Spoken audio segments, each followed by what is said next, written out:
ஒரு பிரச்சனையெல்லாம் தீர்க்க தெரிஞ்ச எனக்கு என் குடும்ப பிரச்சனையை தீர்த்து தொலைக்க முடியலையே. நான் உங்ககிட்ட பஞ்சாயத்துக்கு வரல, பேய் இருக்கா இல்லையான்னு நிரூபிக்கத்தானே வந்தேன். அப்போ இனிமே என்னை விட்டு எங்கேயும் போக மாட்டீங்களா? நீ நினைக்கும் போது அம்மா உன் முன்னாடி வந்து நிப்பேன்டா. சரி, பூஜை ஆரம்பிக்கலாம்.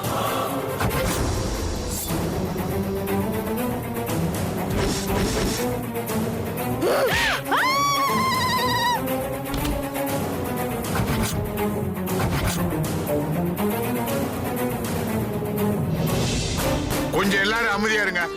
அவங்க முதல்ல நிரூபிக்கிட்டோம். ஆமா, அப்படி வாங்க வலிக்கு.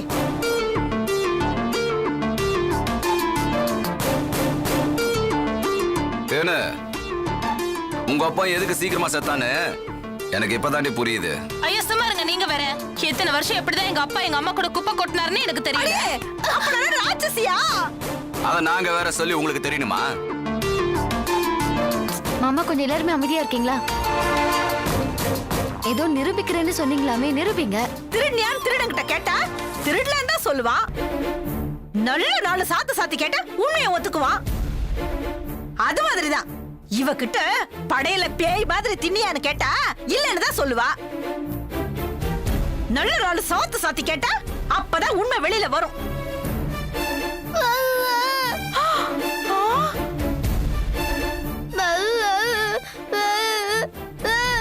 ஐயோ, யானி நீ ஏன்டா அழற? உனக்கு இந்த வீட்ல அர்ஜுன் அமருக்கு இருக்கிற உரிமை உனக்கும் இருக்கு. உன் மேல கைய வைக்கவோ உன்னை அடிக்கவோ திட்டவோ யாருக்குமே அதிகாரம் கிடையாது. சரியா? நீ இங்கதான் இருக்கணும். இருலட்சுமி அத்த, நீங்க சொல்றதுதான் சொல்லு, நீங்க செய்யறதுதான் செயலு, நீங்க வாழறதுதான் வாழ்க்கைன்னு நீங்க வேணா நினைச்சுக்கலாம். உங்க இஷ்டத்துக்கு நாங்க யாரும் வாழ முடியாது. அந்த படையில இருக்கிற ஐட்டத்தை நீங்க சாப்பிடணும்னு நினைச்சீங்க. அது எல்லாத்தையும் வயிறு முட்டை சாப்பிட்டு அது செரிக்கிறதுக்காக வாசல்ல போய் படுத்துட்டீங்க. இதுதான் தென்மொழி நடந்திருக்கு. பேய் இல்ல, பிசாசு இல்ல. தோ உங்க அம்மா தான் பேய். தேவையில்லாம யாழினிய இதுல இழுத்து விடுறாங்க. எனக்கு நல்லா தெரிஞ்சு போச்சு. இந்த அநாத கழுதைக்கு சப்போர்ட்டா நீங்க எல்லாரும் ஒண்ணு சேர்ந்துட்டீங்கல்ல. இவளால நீங்க எல்லாம் என்ன பாடுபட போறீங்க பாருங்க. சும்மா இருக்க மாட்டே நீ. ஏதாவது ஒண்ணு சொல்லி எல்லாரையும் டென்ஷன் பண்ணிட்டு இருக்க. உன்னால எவ்வளவு பிரச்சனை பாரு இந்த வீட்ல. ஏதாவது கனவு கண்டுட்டு அது உண்மை நினைச்சு புலம்பிட்டு இருக்கியா? மூச்சு பாரு, இது பாரு. இந்த பிரச்சனையை இதோட விட்டுடு. ஒழுங்கா இருந்துக்கோ, இல்லனா அம்மா கூட பார்க்க மாட்டேன், எங்கேயாச்சும் கொண்டு போய் விட்டுருவேன். நாங்களே ஏகப்பட்ட பிரச்சனையில இருக்கோம். இது வேற. சிப்ப எல்லாரும் கீழ வாங்க. ஐயோ நீ வா. ஐயோ, அழாதடா தங்கம், சரியா? அழக்கூடாது. படுத்துக்கோ, நான் வரேன்.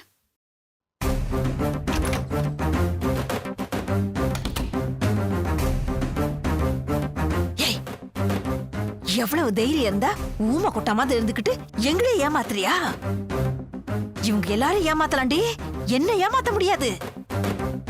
உன்னை என்ன பண்றேன் பாரு. ஏய் நிமிரி, ஏய் நிமிரி.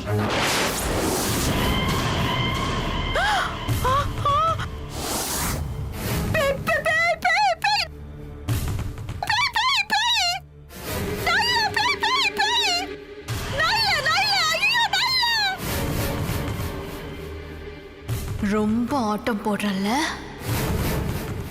நீ சொல்றத இந்த வீட்ல இருக்கிறவங்க நம்பாம உன்னை பைத்தியம்னு நம்ப வைக்கிறேன்.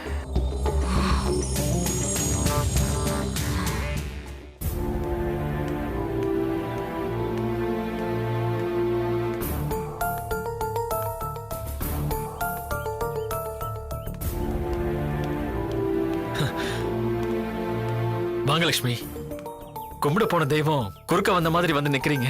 என்ன சார் தெய்வம் அது இதுன்னு பெரிய வார்த்தைலாம் பேசுறீங்க? தெய்வங்கிறது மிராக்கலான விஷயம்லாம் நடத்தி காட்டுறதுதான். அந்த வகையில என் வாழ்க்கையில நம்ம பிசினஸ்ல பெரிய பெரிய சக்சஸ் எல்லாம் உங்களால நடக்கும்போது உங்களை நான் அப்படி சொல்றதுல தப்பு இல்லைன்னு நினைக்கிறேன். என்ன சார், ஏதாவது சந்தோஷமான விஷயமா? ஆமா, நம்ம பூந்தமல்லி பக்கத்துல இருக்கிற லேண்ட்ல அபார்ட்மெண்ட் கட்டுறதுக்காக அப்ரூவல் கேட்டிருந்தோம்ல, ஆ. அதுக்கு அப்ரூவல் கிடைச்சிருச்சு. ஓ, இனி நாம அதுக்கான வேலைய ஸ்டார்ட் பண்ற வேலை மட்டும்தான் பாக்கி. ரொம்ப சந்தோஷமான விஷயம் சார். என்ன லக்ஷ்மி, ஏதாவது பிரச்சனையா? அதெல்லாம் ஒண்ணும் இல்லை சார், வாங்க போலாம். ஒரு நிமிஷம் லக்ஷ்மி, நீங்க எதையோ சமாளிக்கிறீங்க. என்னாச்சு, என்ன பிரச்சனைன்னு சொல்லுங்க. என் வாழ்க்கையில என்னென்னமோ நடந்துருச்சு. வாழற ஒவ்வொரு நிமிஷமும் என் சந்தோஷத்தை தொலைச்சிட்டு வாழ்ற மாதிரி இருக்கு. ஒரே மாசத்துல விலை மதிக்க முடியாத 2 சொந்தங்களை பறி கொடுத்துட்டு மனசை கல்லாக்கிக்கிட்டு வாழற வாழ்க்கை இருக்கே, அப்படி வாழணுமான்னு தோணுது சார். மனசு உடையிற மாதிரி நிறைய விஷயங்கள் தொடர்ந்து நடந்துகிட்டே தான் இருக்கு. எப்படி சார் வாழலான்னு தோணும்? என்ன லக்ஷ்மி இப்படி எல்லாம் பேசுறீங்க? வாழ்க்கையில ஏற்றத்தாழ்வுகள் இருக்கதான் செய்யும். அதுக்கு தகுந்த மாதிரி நாம வாழ்க்கை வாழ பழகிக்கணும். எல்லாத்துக்கும் எடுத்துக்காட்டா தன்னம்பிக்கைக்கு உதாரணமா இருக்கிற நீங்க இப்படி வெறுத்து பேசலாமா? எப்போ நாங்க சொந்த மண்ணை விட்டு சொத்து பத்தெல்லாம் இழந்து சென்னைக்கு வந்தோமோ, அன்னையில இருந்து இன்னைக்கு வரைக்கும் எங்களோட போராட்டம் ஓயவே இல்லை சார். சந்தோஷத்தை தொலைச்சுதான் வாழ்ந்துட்டு இருக்கோம். கடவுளுக்கு கூட இறக்கம் இல்லைன்னு நினைக்கும் போது அந்த கடவுளை கூட கல்லாதான் நினைக்க தோணுது. இவ்வளவு வலியை தாங்கிட்டு நீங்க எப்படி வாழ்றீங்கன்னு எனக்கு தெரியும் லக்ஷ்மி. ஆனா அதுல இருந்து நம்ம வெளியே வந்துதான் ஆகணும். உங்களுக்கு ஏதாவது பிரச்சனைனா சொல்லுங்க, என்னால முடிஞ்ச வரைக்கும் நான் உதவி பண்றேன். இது மனுஷங்களால தீர்க்க முடியுற பிரச்சனை இல்லை சார், தெய்வத்தால மட்டும்தான் முடியும். என்ன சொல்றீங்க? யாரோட நேரமோ தெரியல சார், கஷ்டமோ துன்பமோ தொடர்ந்து வந்துகிட்டே தான் இருக்கு. இதுக்கு என்ன முடிவுன்னு தெரியாம மாமா ஒரு சாமியார வீட்டுக்கு வர வச்சு குறி கேட்டிருக்காரு. வீட்டுக்கு வந்த சாமியார 2 ஆத்மாவும் இன்னும் சாந்தி அடையல, ஒண்ணு இந்த வீட்டுக்குள்ள சுத்துது, ஒண்ணு வெளியில சுத்துதுன்னு சொல்லிட்டு போயிருக்காரு. வாழும்போதுதான் வெற்றியும் ஆணவமும் கஷ்டத்தை அனுபவிச்சு வாழ்ந்தாங்க. செத்ததுக்கு அப்புறமாவது அவங்க ஆத்மா சாந்தி அடைஞ்சிருக்கலாம், அதுவும் இல்ல. சாமியா சொல்றத நம்பி உங்க மனசு நீங்க போட்டு குழப்பிக்காதீங்க. நானும் அதை பெருசா எடுத்துக்கல சார். ஆனா பிரச்சனையே சக்தி யாழினின்னு ஒரு குழந்தைய தத்தெடுத்து வளர்க்கறாருல, அவன் மேலதான்னு தென்மொழி அக்காவோட அம்மா சொல்லிட்டு இருக்காங்க. என்ன சொல்றீங்க லக்ஷ்மி? அந்த குழந்தைக்கு பேய் பிடிச்சிருக்கு, அதை நான் கண்ணால பார்த்தேன்னு காலையில பெரிய பிரச்சனை பண்ணிட்டாங்க சார். அது மனசு போட்டு உறுத்திக்கிட்டே இருக்கு. பாவம் அந்த பொண்ணு சின்ன வயசுல இருந்து அனாதையா நின்னு கஷ்டத்து மேல கஷ்டத்தை அனுபவிச்சு எங்க குடும்பத்துல வந்து அடைக்கலமாச்சு. எங்க வந்தாலாவது யாழ்னிக்கு சந்தோஷமான வாழ்க்கை கிடைக்காதுன்னு பார்த்தா அனு செத்து அந்த சந்தோஷமும் போயிடுச்சு. யாழ்னி வந்ததுல இருந்து தேனக்காவோட அம்மாவுக்கு சுத்தமா பிடிக்கவே இல்லை. யாழ்னி மேலதான் பேய் இருக்குன்னு சொல்றாங்க. அதை கேட்டு யாழ்னி ஒரே அழ. எங்க வாழ்க்கையில என்ன நடக்குதுன்னே புரிஞ்சுக்க முடியல. மனசுல நிம்மதி இல்லைன்னா சாதாரண பிரச்சனை கூட தீர்க்க முடியாத பிரச்சனையா தான் தோணும். கொஞ்சம் நீங்க நிதானமா இருங்க, ஒரு நல்ல முடிவு கிடைக்கும். தேனமா சொல்ற மாதிரி பேய் பூதன்னு இந்த காலத்துல இருக்குன்னு நீங்க நம்புறீங்களா? எனக்கும் குழப்பமா தான் சார் இருக்கு. எனக்கு அந்த நம்பிக்கை இல்லை. நீங்க சொல்றத வச்சு பார்க்கும்போது யாழ்னிய தேன்மொழியோட அம்மாவுக்கு ஆரம்பத்துல இருந்தே பிடிக்கல. அந்த குழந்தைய எப்படியாவது வீட்டை விட்டு விரட்டணும்னு தேன்மொழி அம்மா நினைச்சிருக்கலாம். அதனால யாழ்னி மேல இப்படி ஒரு படிய சொல்லலாம். பாவம் யாழ்னி. அனு சாகிறதுக்கு முன்னாடி யாழி என் கையில புடிச்சு கொடுத்து நான் செத்ததுக்கு அப்புறம் யாழிக்கு நீங்க தாயா இருந்து வளர்க்கணும்னு சொன்னா சார். அவ மேல வச்ச பாசத்துக்கு வாழ்க்கையில நான் செய்ய போற பரிகாரமே யாழினிய நல்லபடியா வளர்த்து அவளுக்கு ஒரு நல்ல வாழ்க்கை அமைச்சு கொடுக்கறது தான் சார். மத்தவங்க பேச்ச நீங்க பெருசா எடுத்துக்காதீங்க. உங்க நல்ல மனசுக்கு உங்க யாழ்னிக்கு பெரிய எதிர்காலம் அமையும். சரிங்க சார், வாங்க சார் கிளம்பலாம். வாங்க.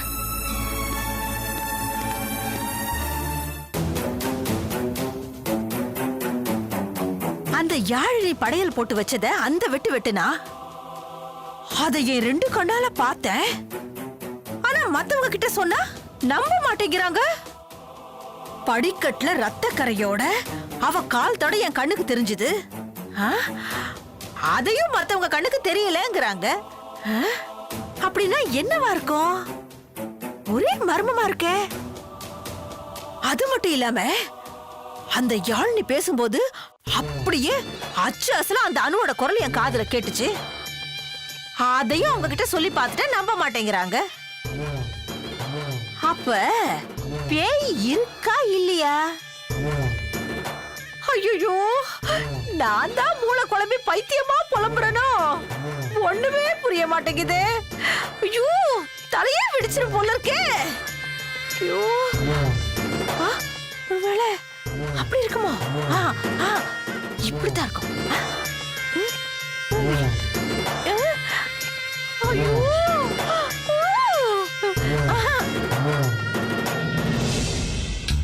இது எப்படி? இல்ல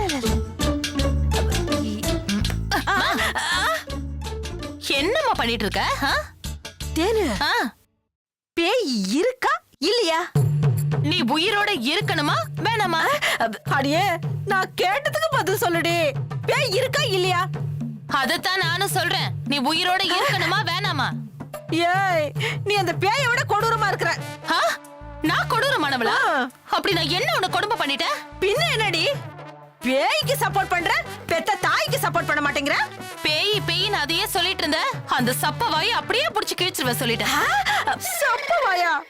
நேரண்டி நேரம். உன்னை பெத்து செல்லமா வளர்த்து ஆளாக்கி இந்த லெவல்ல வச்சதுக்கு இத வாயை பிடிச்சு கிழிப்பேங்கிறியா? உன்னை புடிச்ச பேய விளக்கறதுக்கு உன்னை விளக்க மாத்தால அடிச்சா கூட தப்பு இல்ல சொல்லிட்டேன். ஏய், எனக்கு பேய் பிடிக்கலடி, அந்த யாழினிக்கு தாண்டி பிடிச்சிருக்கு. ஐயோ, மறுபடியும் முதல்ல இருந்தா? இது பாரு, உன்னால இந்த குடும்பத்துல நான் பட்ட அவமானம் எல்லாம் போதும். இதுக்கு மேலயே நீ பேய் பூதம்னு சொல்லிக்கிட்டு அக்கிரமம் பண்ண. என்னடி பண்ணுவ? நான் ஒண்ணு பண்ண மாட்டேன். இந்த வீட்ல இருக்கிறவங்க உன்னோட சேர்த்து என்னையும் வெளியில அனுப்பிடுவாங்க. அப்புறம் நம்ம ரோடோட பிச்சை எடுக்கணும், அவ்வளவுதான். இது பாரு, மோட்டர்ல தண்ணி வரல, பாத்திரத்துல வெளியில எடுத்து போட்டு கழுவு, புரியுதா? நான் மேல போய் துணி எல்லாம் எடுத்துட்டு வந்துடுறேன்.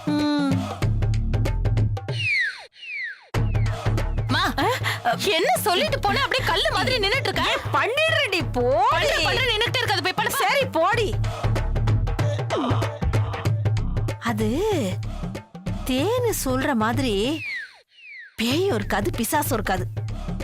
இது எனக்கு வந்திருக்கிற மன பிராந்தின்னு நினைக்கிறேன். இது அந்த அந்நியன் படத்துல வர்ற அது என்னது, தி ஸ்பிரிட் பர்சனாலிட்டின்னு ஏதோ ஒண்ணு சொல்லுவாங்களே, அது மாதிரி ஏதாவது இருக்குமோ? எதுவா இருந்தா நமக்கு என்ன? நம்ம போய் நம்ம வேலையை பார்ப்போம். இவ வேற ஒரு குடும்பக்காரி என்னைய போட்டு இந்த குடும்பப்படுத்துறா. சை.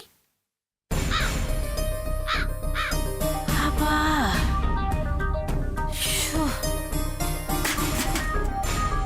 அப்பா, இவ்வளவு பாத்திரத்தை கொண்டு வந்து போடுறதுக்கே இவ்வளோ டயர்ட் ஆயிடுச்சே. இனி இதையெல்லாம் எப்படி கழுவுறது? அந்த யாழினி எதுக்கு இருக்கா? அவளை கழுவ சொல்லுவோம். இந்த வரேன். ஏய் யாழினி, இங்க வாடி. வாங்குறல, வா. இங்க வாடி, வேகமா வாடி. இங்க வா. ஏய், உக்காரு. இது எல்லாத்தையும் சுத்தமா கழுவி கமுக்கணும், புரிஞ்சுதா? உக்காரு. என்னடி நான் சொல்றது காதுல விழலையா? உக்காருடி, உக்காரு. உனக்கு வக்காலத்து வாங்குற அந்த அணுதான் போய் சேர்ந்துட்டால, அப்புறம் என்ன திமிரா என்ன பாத்துக்கிட்டு இருக்க? கழுவுடி. நல்ல தின்னு வாய் பேசி போச்சு. கழுவுடி, கழுவு. இந்த இதை எடுத்து தேய்ச்சி சுத்தமா கழுவணும். ஏய், கழுவு. சொல்றது காதுல விழலையா? கழுவு.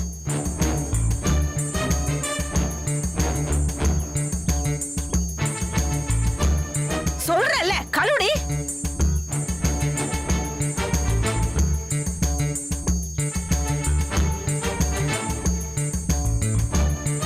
சொல்றது காதுல விழலையா? கழுவு.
இருக்கு?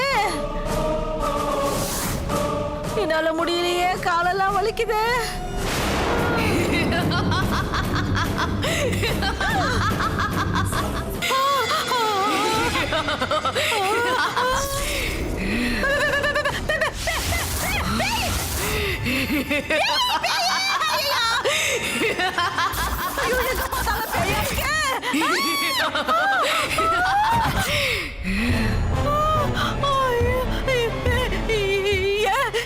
இதுக்கு மேல என்னால ஓட முடியலடி, காலெல்லாம் வலிக்குது. வயசானவடு ஒன்னு செத்துட்டா யாழினிய கொடுமைப்படுத்தலாம், வீட்டை விட்டு துரத்தலான்னு பாக்குறியா? நான் யாழினி ரூபத்துல வாழ்ந்துட்டு இருக்கேன். இதத்தானே வீட்டுல எல்லார்கிட்டயும் சொன்னேன், யாருமே நம்ப மாட்டேங்கிறாங்களே. என்ன காட்டி கொடுக்க பாக்குறியா? உன்ன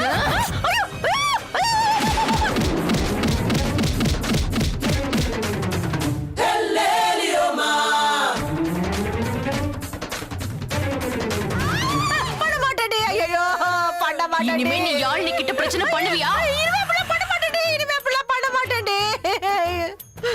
நான் இருக்கிற இடம் தெரியாம இருந்துட்டு போறேன், என்ன விட்டுடு.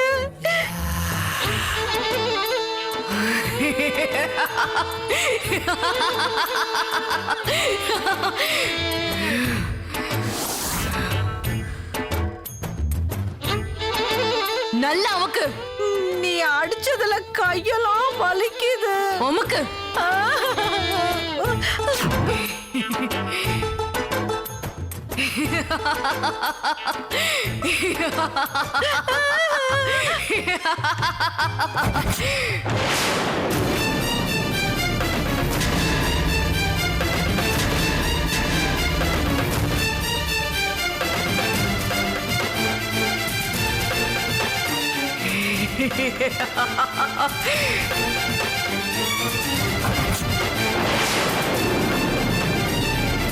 நல்லா அமைக்க விடு, போட்டன.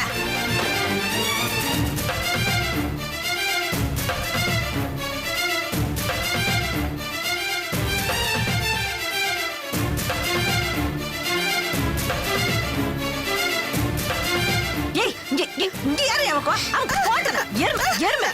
நல்லா அமுத்து. அப்படியே கோடு திருக்கி விட்டு. ஏங்க சம்மதி, கொஞ்சமாவது அறிவு இருக்கா உங்களுக்கு? என்ன சம்பந்தி இப்படி கேக்குறீங்க? ஒரு சின்ன குழந்தை விட்டு கடலா கட்ட மாதிரி இருக்கிறவங்க காலை பிடிச்சு அமுக்க சொல்றீங்க. சம்பந்தி, நான் அமுக்க சொன்னேனா? ஐயோ, நான் தான் அவ காலை பிடிச்சு அமுத்திட்டு இருந்தேன். அப்ப என் 2 கண்ணால பார்த்தது பொய்ன்னு சொல்றீங்களா? கண்ணாடி இல்லாம பாக்குறீங்கல்ல, அதான் உங்களுக்கு மாறி தெரிஞ்சிருக்கும். அப்ப எனக்கு கண்ணு தெரியலன்னு சொல்றீங்களா? ராத்திரில வேணா கொஞ்சம் முன்ன பின்ன தெரியல. நான் ஊருக்கே நாட்டாம. நீங்க ஊருக்கே நாட்டாமையா இருந்தாலும் என் விஷயத்துல ஓட்டாமையால இருக்கீங்க. எல்லாம் அந்த அணுவோட வேலைன்னு சொன்னா நம்பவா போறீங்க? நான் பல தடவை உங்களுக்கு சொல்லிட்டேன், இனிமே யாழினி விஷயத்துல இப்படி நடந்துக்கிட்டீங்க அப்புறம் நான் வேற மாதிரி முடிவு எடுக்க வேண்டியதா வரும். மரியாதையா இருந்துக்குங்க. ஆளையும் தலையும் மண்டை முகரையும் பாரு, பேய் மாதிரி விரிச்சு விட்டு நிக்கிறீங்களே, வெக்கமா இல்ல உங்களுக்கு? போமா, போ போ, போய் கண்ணாடியில மூஞ்சி பாரு, நீயே பயப்படுவ. நடக்கிறதே பேய் மாதிரியே இருக்கு. யாழினி, இனிமே இந்த அம்மா உங்ககிட்ட இப்படி நடந்துக்கிச்சு என்கிட்ட வந்து சொல்லு. சரியா? பத்திரமா இரு.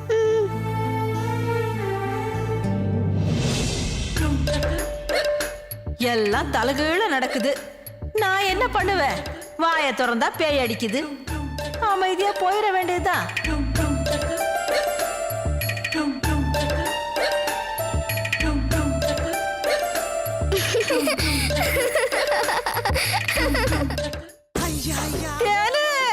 ஐயோ, என்ன தேனு தேனு ஏலம் போட்டுட்டு வர? இங்க தானே நிக்கிறேன்.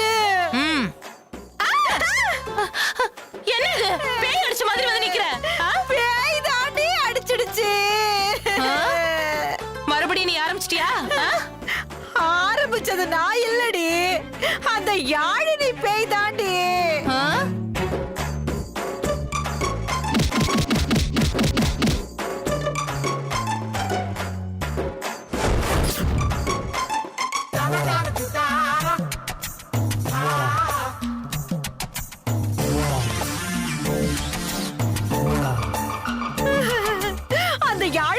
காவலுக்கு பயந்து போய் அவ காலை வேற அமுக்கி விட்டாண்டு. அந்த கொடுமையை கூட என்னால தாங்கிக்க முடியும். அத பார்த்த நாட்டாம கண்ணுக்கு அந்த யாழினி ஏன் காலை அமுக்கி விட்ட மாதிரி தெரிஞ்சிருக்கும் போல இருக்கு. அந்த ஆளு என்ன கண்ணா பின்னான்னு திட்டிட்டு போறாருடே. இந்த வீட்ல நான் கிடந்து அல்லோல படுறேன்டி தேனு. மா, உனக்கு இந்த மூளை இருக்கு பாத்தியா, மூளை அது கழண்டு போச்சு. இனிமேலும் உன்னை நான் இந்த வீட்ல வச்சிருந்தேன்னு வச்சுக்கோயேன், என் மானம் மரியாதை எல்லாம் மொத்தமா கப்பல் ஏறிடும். உன் மேல சத்தியமா நீ எல்லாம் பெத்த தாயா? பெத்த தாயான்னு கேக்குற? நீ போய் சத்தியம் பண்ண. உனக்கு கிடைச்சுனா சத்தியம் பண்ணுவியா? அப்படியே கொஞ்சம் கீழே இருக்கிற முதுகுல இறக்கி